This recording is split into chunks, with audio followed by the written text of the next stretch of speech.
300 pieces na puno. 8 lang ang naani.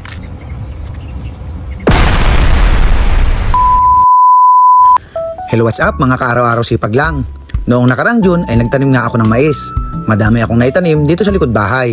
At habang unti-unti silang lumalaki ay lalo ako na-excite. Pero nang panahon na ng pag-i-spray para sana maiwasan ang mga peste at uod ay nagsimula nang magdire-diretso ang pagpatak ng ulan. Hanggang sa naging bagyo na ito na umabot ng 3 linggo.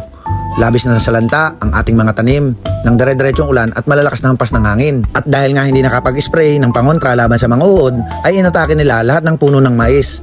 Ang tawag nga pala sa uod na ito ay fall armyworm. Ito ay mapanirang uod na nag-uumpisang kainin ang dahon. Kaya nagkakabutas-butas ang mga dahon nito. Pag nabutas na nila ang dahon, ang susunod naman nila ay ang bulaklak at ang huli ay ang bunga. Kapag hindi naging malusog ang puno, ay hindi din ito makakapagbigay ng magandang ani. At yan ang nangyari sa tanim kong mais nung nakaraan. Bagamat hindi naging successful ang ating ani sa mais, ay hindi tayo titigil. Nakita ko nga ang isang area na bakante at medyo malinis, kaya naisipan ko ulit magtanim ng mais. Lalo tayong na-challenge dahil sa nangyari. May naani naman tayo na konti, 8 piraso. Kaya nang niluto ko ito, dun ko nalaman na paborito pala ng mga anak ko ang mais. Kasama na din sa pag-post ko sa Facebook ay ang mga followers at friends na mga umaasa na makakabili at mabibigyan sila ng ating aning mais. Hindi pantay. Mas maganda sana kung tuwid eh. Kukunin natin tali. Dito nga ay nagsimula na nga ako maghukay. Maghukay ng tataniman, pero kahit anong gawin kong sipat, hindi ako makapaghukay ng isang tudling na diretso o tuwid. Kaya kinuha ko na ang tali na may panusok na kahoy. Hinila ko lang para may guide ako at maging matuwid ang aking mga hukay. Wow! Yan guys, kung mapapansin nyo, meron na tayong tali. Ibang iba kumpara dun sa hinukaya natin kanina na walang tali. Dahil yung kanina, hindi siya diretso, ang layo sa pagkakatuwid. Iba pa rin talaga kasi ako. Ang gusto ko kasi kapag nagtatanim tayo ay laging diretso para magandang tingnan. Pag ani, dire-diretso, madali siyang anihin. Hindi na pupunta sa kanan, pupunta sa kaliwa. Ito isang diretso lang, ani na agad. So, ang kailangan natin ngayon ay gawin natin, kuhain na natin ang diretso para may tanim na natin yung mais. Dito ay sinundan ko lang ang tali para masigurado na tuwid o diretso ang aking may tatanim.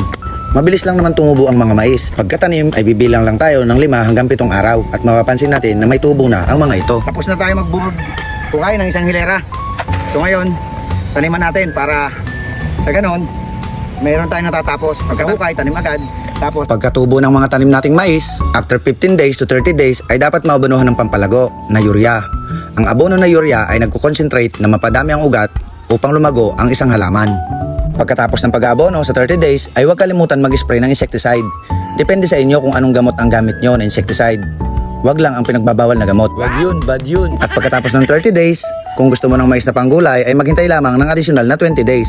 Ang total na araw noon ay 50 days. Meron ka ng panggulay. At kung ang kailangan mo ay panlaga, maghintay lang tayo 60 to 70 days. Meron na tayong mais.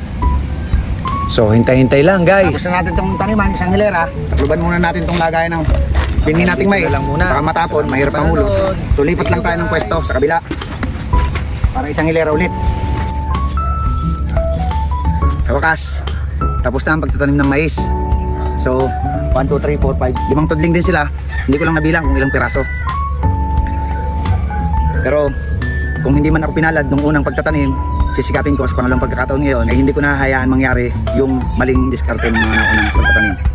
A few moments later.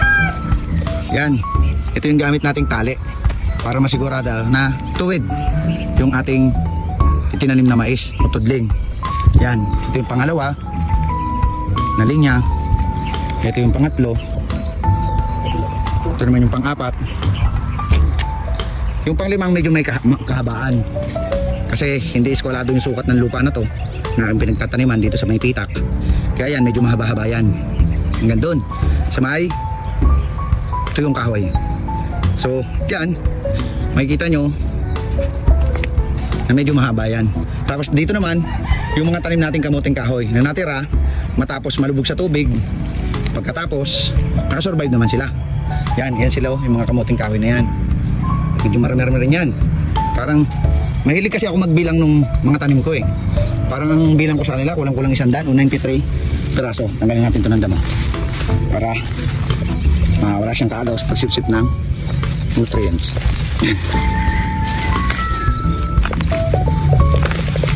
Yan.